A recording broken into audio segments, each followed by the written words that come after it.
So you want to grow on YouTube. There's one very simple and easy YouTube trick that will absolutely make the algorithm love you, that I myself have even used to generate hundreds of thousands of views. In fact, on this very channel you're watching. And the best part of this is you can do it too right now. But make sure you're prepared to grow fast, because when you do this, what you're about to learn in this video, there will be no turning back. And what I'm about to show you might have you in the exact same position as me, where simply put, I was getting about 1,000 views a video, to then after implementing this, the next video I posted got 167,000 views. Yes, you heard that right. Okay. So the first thing that I would do if I wanted to be absolutely loved by this mysterious YouTube algorithm is to, and get ready for this, simply put, it would be to model what the algorithm has already shown love to before. Okay, so a few months ago, I was doing research trying to find the next video idea for this very channel that you're watching. And then there suddenly popped up a video that made me literally stop scrolling. The views that it had in comparison to the amount of subscribers that it had clearly showed me that the video was an extremely high performing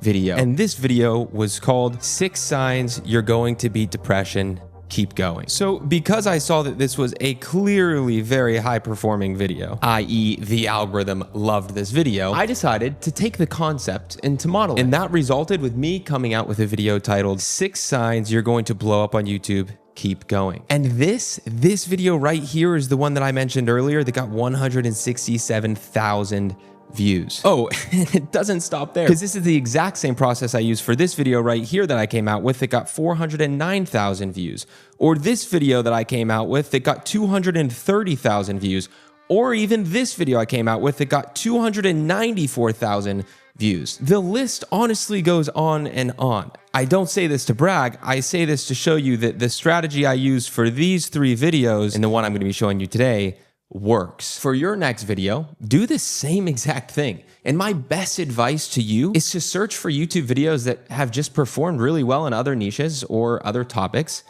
and then apply their concepts to your niche. And because I appreciate you watching my videos so much, in return, I'd like to make your life as easy as humanly possible. So in the nature of doing so, I want you to scroll to the description of this video and copy this following ChatGPT prompt that I made just for you. Now, once you copy that prompt, pop it into ChatGPT, and then when you do that, it will give you a list of really good adjacent niches that you can try to pull these top performing videos from. For example, if I did this exercise in ChatGPT and I am in the golf niche, maybe ChatGPT might suggest an adjacent niche of fishing, and I might be able to go search fishing in the YouTube search bar and try to find these high performing videos that I could model for my niche in golfing. So what I'll do now is I'll just simply head over to YouTube. I'll go into the search bar and I will type in fishing. I'm looking for an outlier score where there's relevance, and we see a $100 Walmart versus Bass Pro Shops budgeting fishing challenge. So what I might do if I'm in the golfing niche is I might say $100 Walmart golf clubs versus Pro Dunlop golf clubs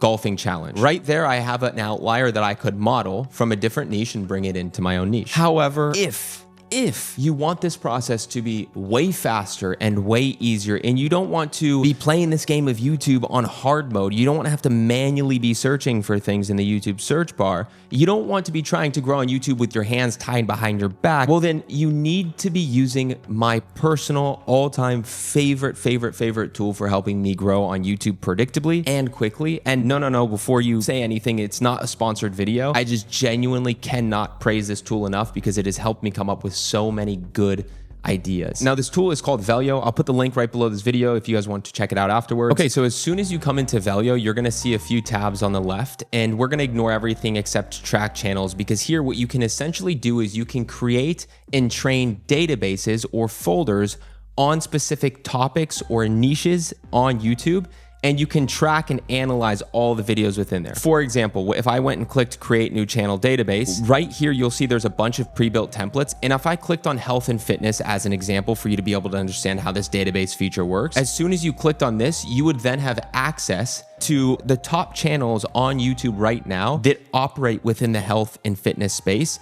and you would be able to search for outliers in that specific niche. This is very, very cool. What I want to do though, is I don't want to go and find outliers within my own niche. Now, we're only going to focus on one feature here, one tool here that will make your life extraordinarily easy. They have this AI feature where it will generate a channel database for you. We're gonna select this. So the very first thing we're gonna do when we select it is we're gonna name it. Now for the example of this video, I'm gonna pretend that I make golf videos. So what I'm gonna do is I'm gonna create a database in an adjacent niche. Now we just did this ChatGPT exercise with the prompt in the description below. So it was very easy for me to come up with a nice adjacent niche to golfing. And the niche that ChatGPT generated for us to go search for concepts in was fishing. So in this case, I wanna create a database about fishing. Now here we can describe the type of content that we want to see in the database. For example, if I'm a golf channel and I know that maybe the kind of content I want to create is challenges, or maybe it's gear reviews or something along those lines, then I'll put that in here. I'll put challenges, gear reviews, etc. I'm going to be very vague with it so you could see how powerful this is. Then we come and click next, and then it's going to start suggesting channels for us, and we could literally just start adding these channels. So I just added about 50 different channels. Ideally, you want to add as much as possible so you can get more data. But when we do this, we could click next. So now Velio is going to basically feed me all of the videos that exist within the database we just built. But what we want to do is we want to find the top performing ones. So instead of just scrolling through and trying to find them, we can actually filter them. So we can come over to this filters icon. We can choose concept or keyword. So we could search for a keyword or concept. In this case, just choose concept. And I like to go for about a 15x outlier or more. This basically means that we're going to be searching for any videos that performed 15 times better than anything else. And then we are going to choose in the last 365 days and then click apply. And now right here, we are fed with a bunch of different outliers that have performed over 15 times better than anything else on their channel. Right away, this one caught my eye right here. This is a 26x outlier. I made the world's most 3D printed bike again. Maybe what I could do if I'm in the golfing space is I could say, I made the world's best 3D printed driver. And then in the video, you could go 3D print a driver, and then you could go to the driving range and then maybe test it out. You see, this process makes it exponentially easier to find outliers. For example, I came up with that example idea in under 30 seconds of doing research. And it's simply because I was using this tool, Velio. So I highly recommend checking it out. I'll, again, put the link in the description below. By the way, this doesn't just work for me. One of my clients who's working with me posted his first ever video, and it hit over 11,000 views. It gained him nearly 1,000 new subscribers, and he's already closed one consulting deal for his business from that video. Oh, forgot to mention, and it was only posted 4 days ago. And what we did is we used the same strategy that we are discussing right here. It's called the outliers strategy. As we spoke on, the goal is to search for videos that have performed well, proven to be loved by the algorithm, and then you got yourself a video that is way more likely to perform if you can make it applicable to your niche rather than the alternative, which is really just coming up with ideas, your best guesses, which is the equivalent of just throwing spaghetti at a wall and hoping something sticks. It's not a strategy. So I just showed you right now, this works, do it. But here's the thing. Some of you guys might try this 1 or 2 times and still not see results. And so you think that the YouTube algorithm has probably shadow banned you or something. And the reason I say this is because I can't tell you how many people have actually messaged me, not asking me, but telling me, Dylan, YouTube shadow banned me. Whereas in reality, this is very rarely the case. So what is normally the case then? Well, to answer this question, we first need to understand very quickly how the YouTube algorithm actually works. I mean, how are we supposed to get something like the YouTube algorithm to love us if we don't even understand it? Okay, you first need to understand that the algorithm isn't some mysterious force made up of binary code. The algorithm is really just the audience. Put as simply and stripped back as humanly possible, the algorithm is really just trained to push videos that people engage with, i.e., that they see, that they click, and that they watch. But you need to remember, the algorithm is not the one clicking. It's not the one watching. That's the people. That is the audience. And if you don't believe me, I mean, the YouTube CEO literally tells us that this is the case. Recommendations that you see in your feed, whether it's the home feed or on the watch page, it is really a reflection of your interests as a viewer. And when you change the way you view the algorithm to having a perspective of viewing it as the audience first, what happens is you get rid of having this victim mentality, because it's so easy to have a video that didn't perform well and say, that video didn't perform because the algorithm buried my video. But now with this new framing of it being the audience, you are much closer to reality. Reality being that the real reason your video likely didn't perform, even if it was an outlier, was probably because, to start, your packaging of that outlier might have just sucked, and the audience didn't resonate with it. By understanding this, you will be looking at the real reasons why videos of yours may not actually be performing well. And if you find the correct problem, well, it becomes much easier to solve, to fix. And in effect, it gets you a lot closer to actually getting the algorithm to love you. Getting the audience to love you. Now, I mentioned that in some cases, even if you use outliers, which is the strategy that we just talked about earlier, and the reason that I have so many high-performing videos across my channels, but it still may not perform for you if your packaging is really bad. Your packaging being your title and thumbnail, by the way. But since this strategy that we covered of finding outliers involves us using and modeling the video's concept, which really is a lot of times the title as well, that means that we mainly really need to hone in on the thumbnail specifically. And this right here is where I see a lot of small and even big YouTubers really struggle. You could have the world's best video, but if your title and your thumbnail particularly don't work, no one will ever know that your video was good because they won't click. And if they don't click, they don't watch. It's so simple. People don't click videos. They click on topics that give them a perceived value. Now, whether that perceived value is them thinking they're going to be entertained, educated, learn something, or whether it's just stories they want to be a part of. And your packaging, particularly right now, your thumbnail, it needs to have intrigue, emotion, tension, and transformation all wrapped into one frame and one sentence. And I know that sounds complicated and scary. Don't worry, we'll break it down. But first, let me share a story with you that I originally heard from the creators Colin and Samir. Now, in Hollywood, on March 15th, 2012, Disney released a movie called John Carter of Mars. Now, what's interesting is Disney had extremely high expectations for this movie. So much so they literally put everything into it. It ended up being one of their most expensive movies at the time, costing them all in close to $350 million.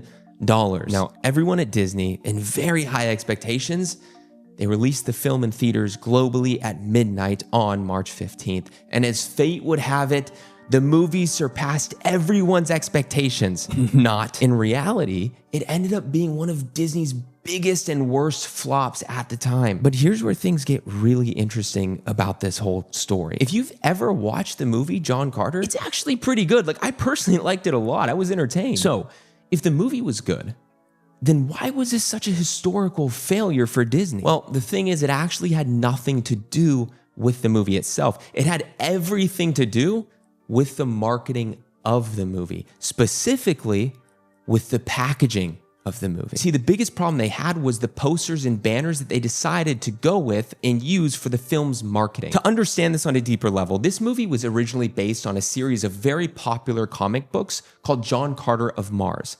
And those comic books had a really big fan base. In fact, the movie was originally supposed to be called the same thing, John Carter of Mars. But for some reason, Disney later decided to drop the of Mars part. And then they decided to launch the film's marketing with this poster that you see right here. Now, when you look at this poster, do you see the problem? It gives you zero clue as to what the movie is about. I literally don't understand this text that we see around the packaging. It literally does not even have the movie title. It just says John Carter arrives. Okay, who is John Carter? Like, we literally don't even have the name of the movie from this poster, let alone what the genre is or what it'll be about. This right here, this was Disney's fatal problem. Nobody had any idea what this film was called or even about. It lacked intrigue and context. Disney's downfall with John Carter, it taught filmmakers and now YouTubers around the globe the importance of packaging. So how can we learn from Disney's massive mistakes, and how can we make our packaging, in this case our thumbnails, avoid that same fate as John Carter? Well, staying in the world of Hollywood and movies, because I love films, look at these 4 movie posters. Now, when looking at these movie posters, which one here do you think is a chick flick? A romance. Right. Obviously, it's going to be this one here. And when we see this movie poster, we can pretty much guess that these two likely fall in love, and that there's going to be some sort of conflict between the two of them in this film at some point. Now, looking at these 4 movie posters again, which of these movies do you think is an action sports drama? Right. Obviously, this one here. And based off of this cover right here, his expressions, what is happening here. I'm sure we can all assume that it'll be motivational, entertaining, and probably take us through some sort of hero's journey where he has to struggle, get past the struggle, and then he succeeds at the end, or maybe he doesn't. That's what we watch for, that plot twist, that curiosity. Continuing this example, which of these do you think is a space sci-fi movie? Obviously, this one here, right? Why? I don't know, maybe because he's wearing a spacesuit and we got some cool, crazy world in the background. And when we see this, we probably assume we'll be visually hypnotized with a cool premise, probably. Now, finally, when looking at these 4 films, which do you think is going to be a children's film? Exactly. Obviously, this one here. You see these movie posters? What do all 4 of them have in common? They all give us context. They all give us context to what the movie will potentially be about and what the genre is, without giving away the movie's premise or storyline. This right here is what I like to call, or what I've heard being called, subtle context. And it's the same exact thing that we should do in our thumbnails. Okay, great. But these were examples from Hollywood where they have millions of dollars behind each and every small move that they make. So us as YouTubers or content creators, how can we apply this to YouTube, to our thumbnails? Well, we only need to remember to really do what I think are the three most important things when it comes to thumbnails. For example, look at this thumbnail from one of my old clients that I used to work with, Josh Brett. The video for this is called My 1-Year Natural Body Transformation. And this thumbnail, it seems stupid simple on the surface, but there's more going on beneath the surface here. See, what Josh Brett does a great job of doing is creating curiosity within the thumbnail. In this case specifically, we see that over here on the left side, Josh Brett is fat and out of shape, which is a very common and relatable pain point people have, especially watching fitness content or getting in shape content. But then on the right, we have the same person, Josh Brett, but this time he's ripped with a 6-pack and very much in shape, which is most men's desired situation. However, what's not shown here is the how. And this right here is where the curiosity is created. This thumbnail gets us wondering and asking, how did Josh Brett get in shape? How did he go from here to here? And that curiosity, wondering how he got from our current pain point, or most people's, to our desired state of being, this right here, the wondering how he did that in between, this creates enough curiosity in order to get a lot of clicks. In this case, in order to get 4.7 million clicks and views. So if you can create an information gap, i.e. curiosity, like Josh Brett did in your thumbnails, this is a great strategy to get more clicks. You have to remember that we have an extremely limited amount of real estate that YouTube gives us on the homepage. And the thumbnail specifically takes up most of it. I mean, look at this thumbnail again. When you're scrolling on the homepage, this part is going to stand out to you way more than just this small little title here. We fundamentally have significantly more real estate going on that we're given with the thumbnail over the title. Yet that being said, I see people putting paragraphs of text in their thumbnails, unpolished, poorly made cutouts, or just overwhelming designs that make zero sense at all. Guys, if you do this, the result's really simple. People won't click. I mean, why would they? Now, that said, I want to look at this video right here from creator Michelle Carre. She posted a video called I Tried Formula 1. Now, the main thing that I really want to take away from this thumbnail is something called viewer expectations. Basically, when someone reads your title and then they see your thumbnail, they have a perceived expectation of what type of video they're about to watch. So in order to get someone to click and watch, we need to make sure we match those expectations that are set in our viewer's mind from our packaging. And this is why I love this video as an example, because the first few frames of her video shows her in an F1 car, matching our expectations that were set in the thumbnail. Because as you could see, right here is Michelle Carre and right here is an F1 car. We have the expectation or perceived expectation of seeing her in an F1 car. So when the video starts with her in an F1 car, our expectations are matched, we have more trust built, we sit and we watch. So the next time you go and you make a thumbnail, try your best to brainstorm ways that you can visually match your video's hook so that your viewers' expectations align. Now, this final example I want to show you in regards to thumbnails is maybe one of the most important in my personal opinion. Yet also, I think it's one of the most overlooked. Now, there's a YouTuber named Ryan Trahan. I don't know, maybe you've heard of him. He has just 20 million subscribers. Well, Ryan released a video a while back called I Tested 1-Star Hotels. And this right here was his masterpiece of a thumbnail. Why is it a masterpiece?